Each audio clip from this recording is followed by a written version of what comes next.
I added 4 tabs to the trailer frame for our refrigerator because it'll basically bolt into place from the bottom. But I get nervous with just using those attachment points for these large fridge freezer combos if we're out on the trail. So just like I used the wheel chock kit up here for the spare, I modified a little bit of the E-track, and now I have the matching strap that I'll just use to secure this fridge when we're off-road. At this point, all of our fab work is essentially done. It's time to deal with the fact that this trailer frame is raw steel. Now, there's lots of ways that you could coat it. I am a huge fan of spray painting off-road vehicles because that way, when you get a scratch or a ding on it, you can just simply touch it up yourself. You don't have to tear it all apart and take it out to a powder coater.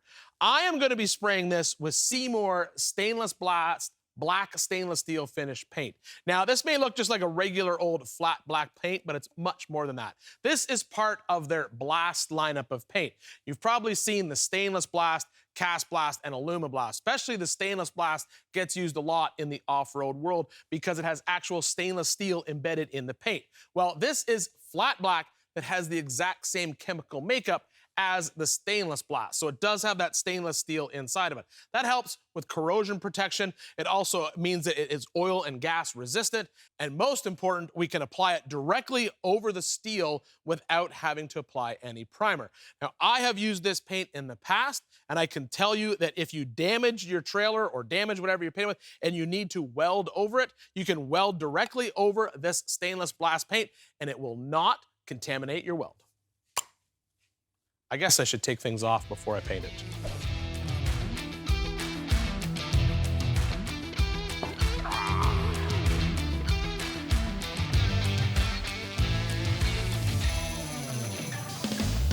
So even though I've started painting this frame, obviously we need to disassemble the entire chassis for this trailer in order to paint it. Plus, if you remember from the very beginning, I said the goal here was to have a finished adventure trailer that matches my two-door Jeep Gladiator, and this bed is the wrong color. So at this point, what I need to do is basically pull this bed off, repaint this, strip the frame down, completely coat it, then we gotta put it all back together, and then we can tow it with the Gladiator.